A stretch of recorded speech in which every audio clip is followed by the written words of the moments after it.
Assalamualaikum warahmatullahi wabarakatuh. Ketemu lagi sama YD Channel. Untuk yang belum subscribe, tolong dibantu subscribe, dan jangan lupa klik tanda loncengnya. Terima kasih. Pemukiman Jawa di kota Jakarta atau kota-kota lain di Indonesia mungkin sudah menjadi hal biasa. Namun, bagaimana dengan kampung Jawa yang ada di Bangkok, Thailand?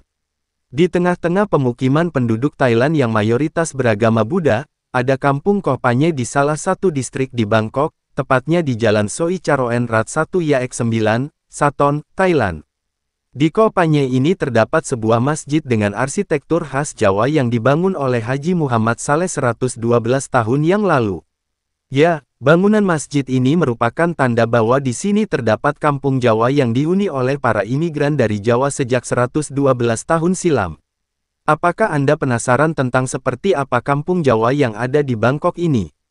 Berikut adalah ulasan selengkapnya. Menurut catatan dari National Archives of Thailand, pada abad ke-19, Raja Thailand pernah membawa pekerja dari Jawa Tengah, terutama dari Kendala dan Demak. Para pekerja ini diberikan tanah dan diizinkan membangun rumah di tanah yang diberikan oleh Raja. Para pekerja tersebut diminta untuk membangun sebuah masjid yang mirip dengan yang ada di Indonesia. Setelah pembangunan masjid selesai, banyak dari para pekerja ini memilih untuk tinggal dan membesarkan keluarga di kawasan tersebut. Meskipun sekarang tidak banyak orang di kampung Jawa yang masih bisa berbahasa Jawa, Anda masih dapat menemukan banyak jajanan atau makanan khas Indonesia, terutama makanan khas Jawa. Makanan ini banyak disajikan oleh masyarakat, terutama saat perayaan Islam.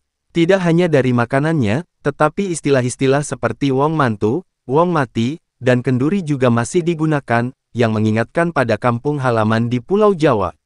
Di halaman masjid, terdapat sebuah rumah panggung yang digunakan sebagai kantor pengurus masjid.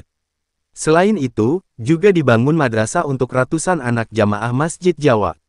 Masjid Jawa memiliki arsitektur yang kental dengan budaya Jawa, dengan bangunan berwarna hijau muda dan atap limas berundak 3.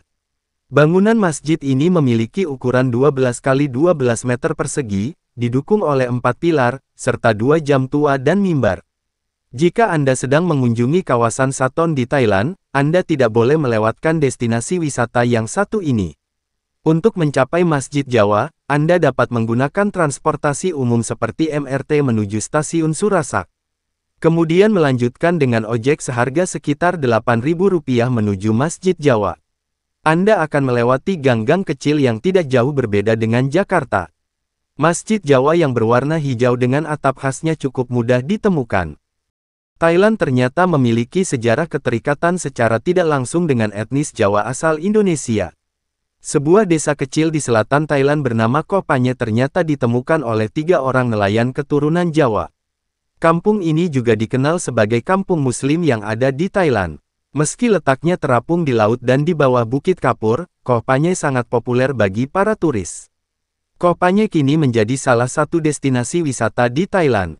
Saat ini, Koh Panyai dihuni ribuan warga dari berbagai etnis, namun generasi tua di kampung ini ternyata masih ada yang menggunakan bahasa Indonesia.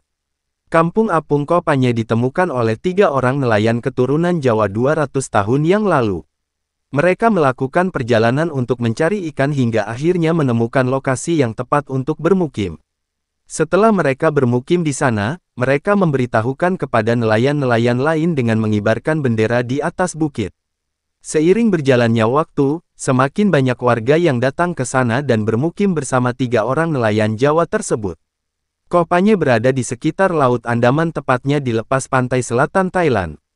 Desa ini berada di sebuah teluk yang dikelilingi formasi batuan kapur yang ada di sekitar desa. Koh Panyai juga disebut sebagai kampung Muslim, terlihat dari masyarakatnya yang mayoritas beragama Islam. Saat ini ada sekitar 400 kakak dan total penduduk berjumlah 1.680 orang yang diantaranya adalah keturunan Muslim Jawa. Masyarakat desa Koh Panyai pada awalnya tidak mendapat izin hak tanah oleh pemerintah Thailand. Status mereka sebagai pendatang, tidak sesuai dengan undang-undang Thailand terkait hak kepemilikan tanah orang asing.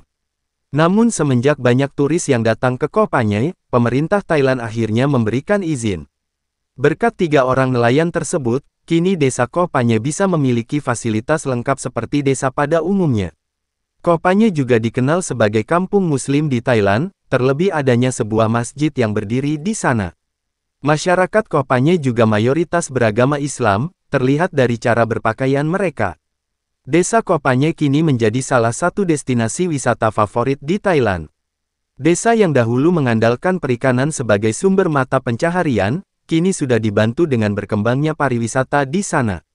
Masyarakat juga kini banyak yang menjadi pedagang souvenir dan cenderamata khas Koh Panyai seperti pakaian, batik, hingga aksesoris yang terbuat dari kerang. Saat ini juga terdapat sebuah hotel kecil yang berada di pinggir desa guna memfasilitasi para turis yang datang ke Koh Panyai. Meski berada di tengah perairan laut, tak menyurutkan kreativitas masyarakat Koh Panyai untuk membangun lahan hiburan untuk mereka. Saat ini Koh Panyai memiliki 3 lapangan sepak bola apung. Lapangan tersebut mulai dibangun pasca Piala Dunia 1986 yang awalnya hanya dibangun dari kayu. Warga Koh Panyai secara kolektif untuk membuat wahana rekreasi dan permainan untuk mereka. Desa Koh Panyai juga memiliki satu sekolah untuk anak-anak setempat dan menjadi bagian dari aktivitas mereka sehari-hari. Bahkan saat ini terdapat rumah sakit, kuburan, toko, pasar, museum kecil, restoran, dan penangkaran ikan. Terima kasih banyak telah menonton. Semoga terhibur dan bermanfaat. Jika panjenengan berkenan, kami sangat berharap panjenengan bersedia subscribe channel ini, agar channel ini semakin berkembang, dan selalu menyajikan video-video menarik, unik, serta menghibur panjenengan. Akhir kata, Assalamualaikum warahmatullahi wabarakatuh. Sampai jumpa di segmen berikutnya.